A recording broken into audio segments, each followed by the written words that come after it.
Hi guys. So this is a book haul. Most of these are from the library and or Amazon, and I'm just gonna go through books I will be reading in August and September since there's a lot of them. And I'm just gonna tell you what books I'm gonna be reading and what books I'm pretty much halfway through or almost done reading. So I'm gonna jump in. So I am pretty much almost done with the book Born to Win. This is transactional analysis with Gestalt experiments. So a lot of these books that I have are psychology books. I just love psychology. This is like it uses psychological insights to increase your awareness of the real power you have to direct your own life, to make decisions, to develop your own ethical system, to enhance your life and life of others. So basically, this is like a proven way to improve your life, and it is very easy to understand. It's very similar to the book Games People Play, which I read a few times, but it's a bit hard to understand. Kind of like how people are pretty much always playing the same game over and over. Like if you have the same fight with your boyfriend over and over, or with your friend, it's just over and over again. We tend to go through that. And also this goes into the parent, child, and adult inside of us. Hi guys, so today I'm going to be talking about how to stop self-sabotaging yourself, and I'm going to be doing makeup while I talk about it. So this is based off of the book Born to Win.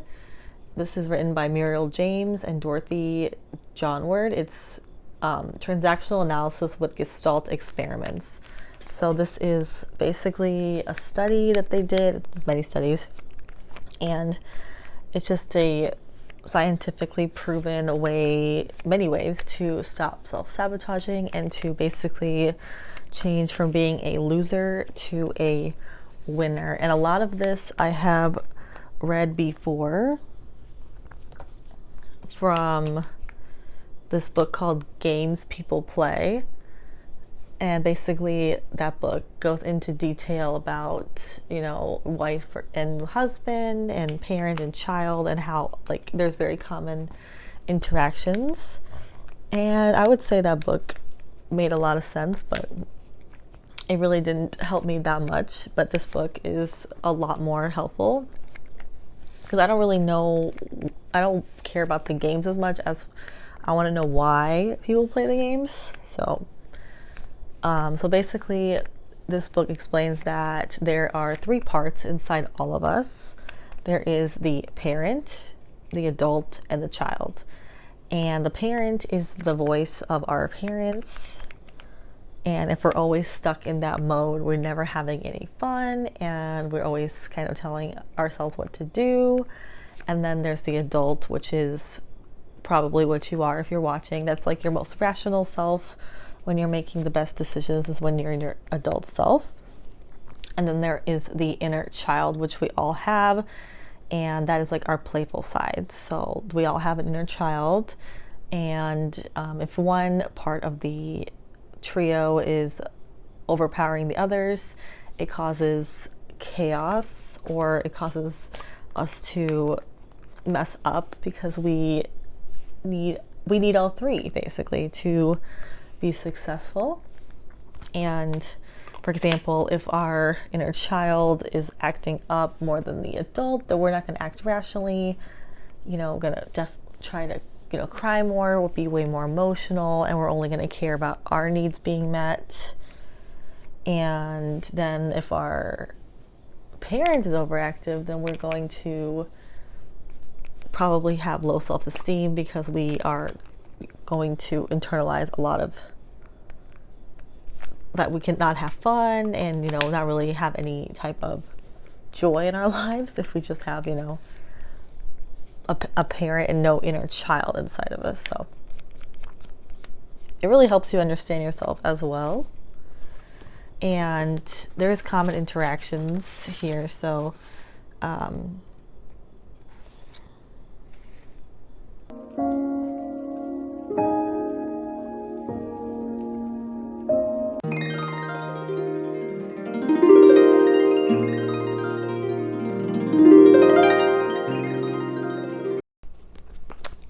So yeah, I highly recommend this book, and I think that everybody should read it, and if you can, own it. So yeah, it's called Born to Win, and it's going to raise your self-esteem and raise your self-awareness.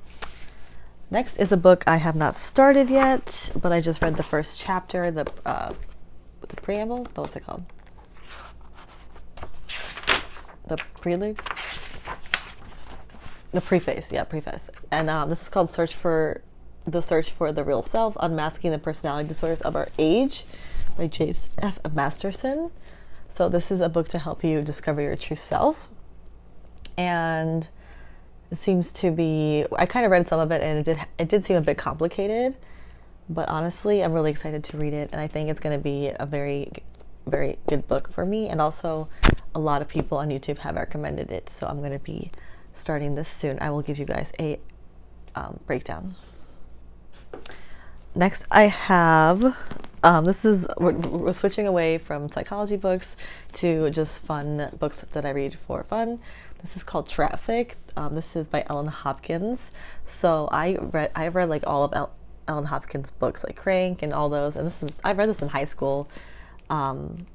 This is a sequel, and I did read Tricks, but it was such a long time ago. So I hope that I can, enjoy this one, because she does have the same characters throughout. But yeah, this book is like a book I'll probably get hooked on in one day, because if you've never read Ellen Hopkins books and you love like kind of like not horror, it's like I don't know, it's hard to explain. She just writes in a poetry style. I'll show you how she writes. It's very like short and very short chapters, and she switches from one person to another, so you kind of get hooked on one character, and then she'll switch to someone right when you are hooked, so you are excited to keep reading.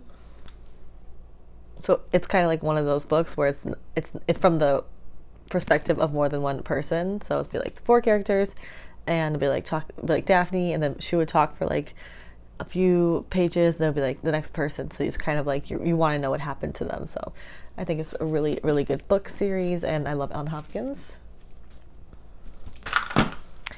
And next book is this book called Sadie. I don't know, let me read what this is about. So I just went down the Goodreads list, and I picked out a bunch of books that have above a 4-star rating. And this is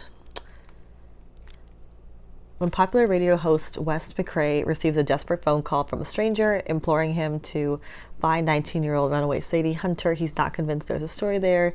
Girls go missing all the time. But as soon as Wes' boss discovers Sadie fled home after the brutal murder of her little sister, Maddie, he sees the makings of something big and orders Wes to the small town of Cold Creek, Colorado, to uncover what happened. Sadie has no idea that her story will soon become the subject of a blockbuster podcast. She just wants revenge. Armed with a switchblade, Sadie follows a meager set of clues, hoping they'll lead to the man who took Maddie's life, because she's determined to make him pay for it with his own.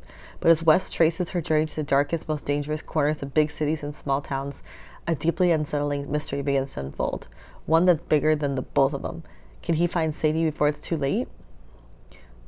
Alternating between Sadie's unflinching voice as she hunts the killer and the podcast transcripts tracking the clues she's left behind, Sadie is a breathless thriller about the lengths we go to protect the ones we love and the high price we pay when we can't.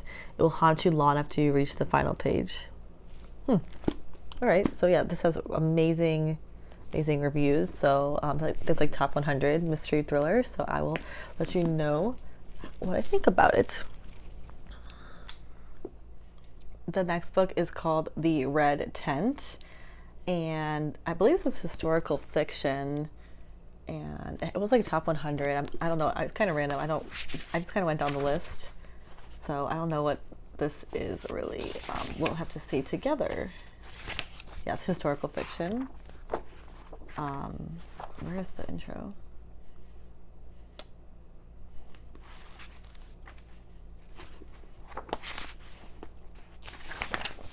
Let's read the first chapter.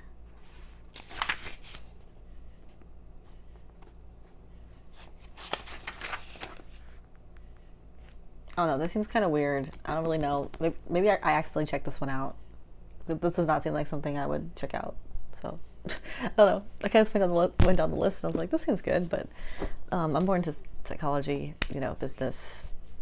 This is kind of like sci-fi. I don't know. It also doesn't have a description, and I'm not going to read the whole first chapter because it was like really long. So please like and subscribe.